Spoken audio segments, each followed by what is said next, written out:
Slow burn. Civility and white community. Eugene, Oregon, summer 2023. Designed and published by Counterflow in 2023. The following piece is a transcript of a talk given at the landing strip in Minneapolis, Minnesota on June 16, 23.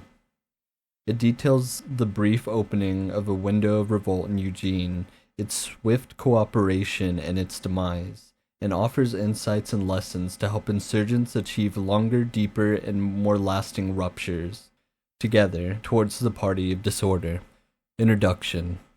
On May 29, 2020, a small and rowdy group ignited a rebellion in Eugene not seen since the famous days that preceded the Green Scare. The events of that night have been recounted in the piece On an Uprising and Its Deferral, which is available here tonight, but I'll briefly go over them again for those unaware of what took place. A small crowd gathered downtown in response to a call for a protest in solidarity with the nationwide uprising that was unfolding over the death of George Floyd, in which Minneapolis was the epicenter. The night before, we had all watched the 3rd Precinct righteously burn after days of siege, and some took it upon themselves to take to the streets in solidarity. What transpired took us by surprise. At the beginning of the protests, the crowd that gathered was relatively small, barely enough to fill one of the downtown streets. Though clearly unsure how to move together, it was apparent to some of us that the composition and intentions of the crowd were not the same as the stale and often NGO-led rallies and protests that we had grown accustomed to. Though it may have gone against conventional wisdom to wait for larger numbers before going on the attack, members of the crowd began tagging walls and businesses almost immediately. News boxes and other items meant to slow down the following police cruisers were dragged into the street. While this may seem like a fairly mild escalation relative to what happened here in Minneapolis or other parts of the country that night, this was the first time that many of us personally encountered this type of thing in Eugene, and comrades who had been around for much longer said the same. What was also different refreshing was that no one in the crowd made any effort to police the actions of others. New tags and more barricades were met with cheers and encouragement. After meandering through the downtown core for a while, the crowd grew sizably, roughly doubling in numbers. They turned northward to a highway on-ramp near a busy skate park. Collective ambition led the bulk of the crowd to go onto the on-ramp to try to initiate a blockade. Waiting a few hundred feet in front of them were 2 Eugene police cruisers whose officers stepped out to order the crowd to move back. Debris was thrown at them before the police attempted to deploy pepper spray. However, their cans were either not pressurized or they did not know how to use them, and the mace came out in a sad stream only a few feet, not impacting any of its intended targets. Almost immediately, all the windows of their cruisers were smashed, and the frantic officers rushed inside of them and sped off. The EPD was not to be seen the rest of the night. In much the same way as a witness to the beginning of the Oscar Grant Rebellion recounts the initial smashing of the Oakland police cruisers by youth in the piece You Can't Shoot Us All. This is a moment that I consider to be special in Eugene history. The crowd exited the on-ramp, deciding not to attempt to blockade the highway, and settled at an intersection just by the entrance where a couple strip malls were. A dumpster was rolled into the street and set on fire, creating a beacon which signaled to others, "The riot is here, come and join us." Throughout the night, the intersection became flooded with hundreds of all types. There were of course your standard militants and activists, the same people that you see at protests regularly, but far outnumbering them were the hodgepodge of characters cutting across social categories.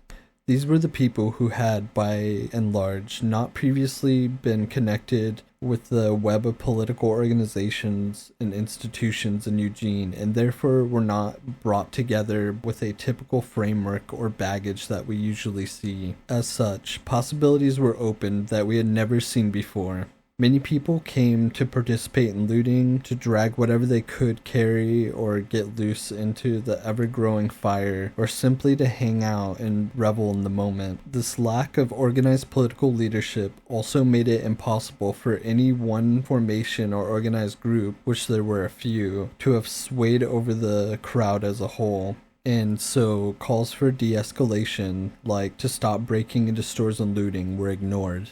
The riot lasted until around 2 a.m. when the Eugene police had gathered enough numbers to tear gas the intersection and the crowd dispersed. There were no arrests made that night. This was a truly empowering and inspiring night for many of us in Eugene, and has played a major part in shaping our approach to our political efforts ever since. However, today I'm here to talk to you about how the riot in Eugene was quickly denounced, condemned, and delegitimized by a coalition of activists, the Eugene progressives, NGOs, city leaders, and the police. I'm here to tell you how such an inspiring and powerful moment would be stillborn in its potential to blossom towards a rebellion like we saw across much of the country that weekend. I will talk about the rhetorical maneuvers that were immediately deployed in the riot's aftermath, why those were effective in our context, and what this rhetoric signals for those who push it. The restoration of order. The fires of the night before gave way the next day to a downpour, a literal one. Charming Pacific Northwest rain which soaked everything and does not stop for the entire day. In this situation, it's difficult but not impossible to get people to attend things which are scheduled outdoors. This was certainly a factor in the police not playing out through the weekend, following the rhythm of the rest of the country. But even more effective than rain was the deluge of outrage, disavow, and condemnation that came in the form of official press releases, posts on Facebook, and messages posted to large signal loops. If you had been privy to the discourse that day, you would have been met with long dissertations from self-described radicals about how looting of the strip malls was in fact racist because there were black people present who had been filmed telling assumed white people to stop smashing windows to gain entrance. The video clip of this incident was famously seized by the far-right blogger Andy NGO. You may have also heard about how the riot, with its alleged overwhelming white participation, hardly a surprise given that Eugene registers as at 86% white on the census, was not centering black voices. Which ones? We cannot be sure, but we might assume correctly. Meanwhile, chatter swirled amongst some Eugene's so-called radicals, who either refused to endorse the riot or outright condemn it. "I have mixed feelings" became the slogan of those who were caught wholly unprepared for revolt, but had the sense not to express their discomfort. These rhetorical attacks had the effect of identifying anyone who had participated in the riot, especially for the looting, as being racist and a participant themselves in white supremacy, that rather than actively fighting back against white supremacy, that they were instead affirming the very thing that had led to the murder of George Floyd in Minneapolis. This was, of course, argued against by some who could see that this was ludicrous, but there were not enough voices or those who had much influence who could turn back the tide on the conversation. It is often a disappointment, and was back then, that so many white comrades are simply not ready or comfortable with putting their reputation on the line in a open and fast-moving setting when potentially being called racist is at stake. The truth is that if we don't have the voices that know better to speak up, then we can't win these debates in the popular discourse. The spontaneous and insurrectionary energy of the night before had successfully been rendered marginal before the day was over, and the city of Eugene and its political class wasted no time in imposing a curfew and organizing a mass march to nowhere the next day. with over 10,000 present, to affirm its primary constituency and set a sterile standard for how the rest of the summer would go. Though thousands met in the street that day, there was a clear heaviness and suspicion present amongst the march-goers, and nothing worth mentioning happened on the primary march, though a few hundred did attempt to meet after the dispersal, but were quickly routed by the Eugene police. Order restored.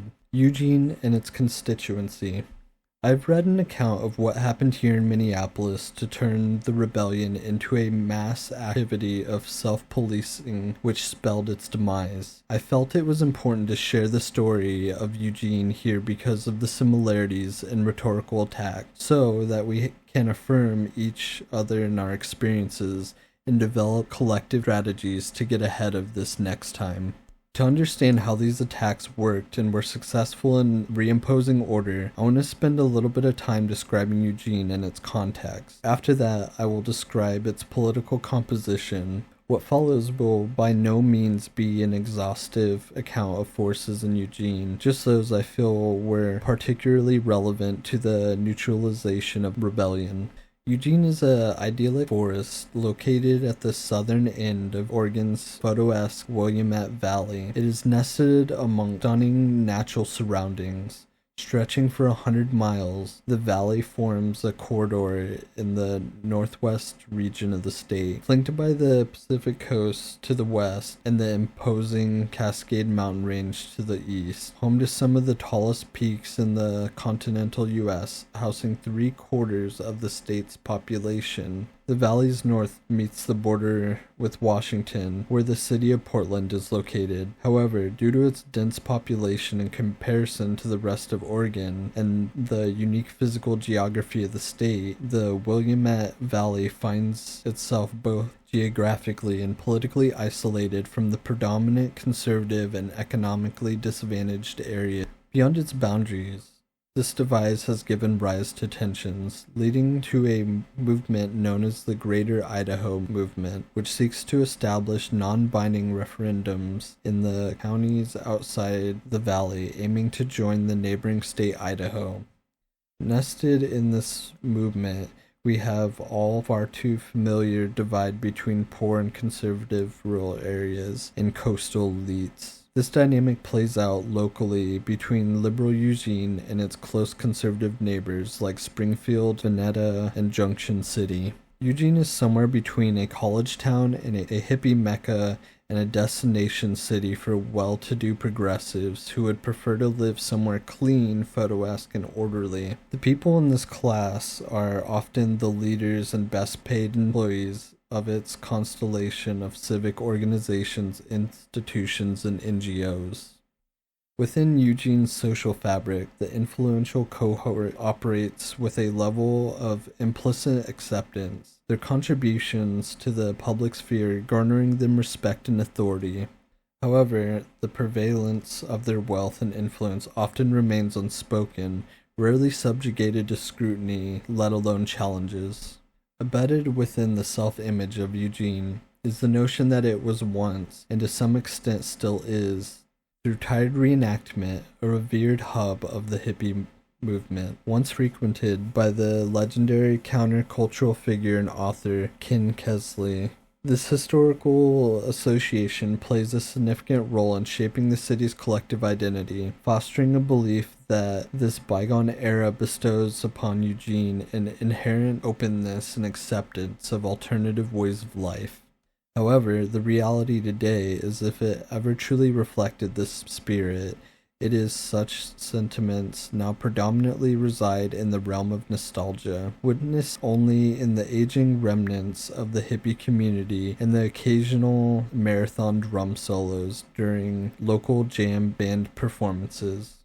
Furthermore, it is not uncommon for there to be a crossover between old hippie demographic and the affluent progressive class in Eugene. It is even less rare to find individuals from either of these groups serving as your landlord, having acquired housing inventory years ago when prices were relatively low, or having invested in properties upon their recent arrival.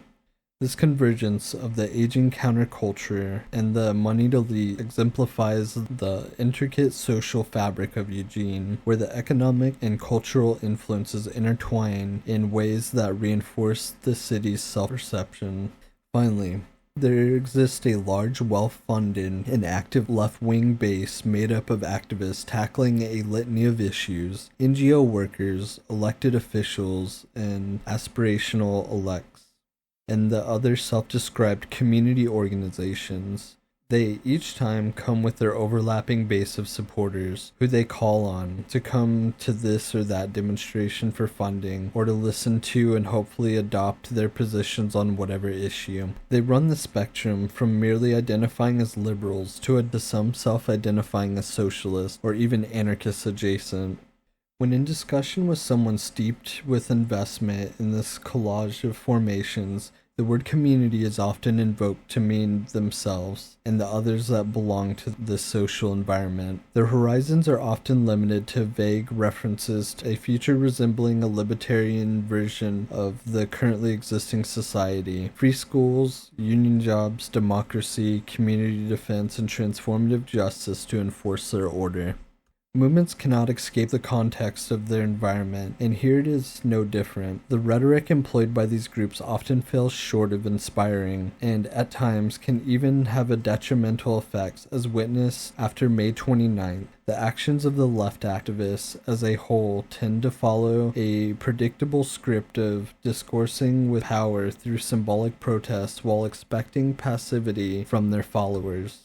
For instance, a typical environmental action in Eugene may gather 100 people at the headquarters of a local natural gas company, opposed by a tepid environmental coalition. While a banner is unfurled, smoke bombs may be ignited, and a prepared statement is shared over a microphone. High-definition photos are taken, and a press release is shared to social media. Wash, rinse, repeat. These actions ultimately lack inspiration and yield limited result. Nevertheless, it is crucial not to disregard their significance or underestimate their broader impact as they contribute to making Eugene a fertile ground for activist managers to be trained and replicated, as well as setting a standard for protests and actions in the popular mind of the city, notably funding, and in some cases leadership, for many of these organizations come from progressive liberal class in town. These three demographics, the progressive liberal class, hippie remnants, and the left activists, though not an exhaustive list of the composition of forces in Eugene, together serve as a civic foundation of the city which makes white peace from the left possible. This is who the city refers to when they speak of our constituency. Far from forming the basis of a movement in common towards liberation, it instead manifests itself in a white orderliness from the left, one that is not too disruptive, which is well-mannered, tolerant, and which believes in civic engagement. If I can give you a visual of this particular brand of white order that reigns in Eugene, imagine a well-tended garden in someone's front yard, with a "everyone is welcome here" sign and a Ring camera surveilling the street. This epitomizes the outward appearance of inclusivity while preserving an antagonism towards the criminal class. White order does not materialize out of thin air. It requires active self-identification from its participants who feel a personal stake in upholding it. While the more extreme expressions of this mobilization may involve lynch mobs and vigilante actions, the liberal manifestations often take the form of the model citizens, good neighbors, good community members. Eugene has no shortage of individuals fitting into these latter categories. Conclusion.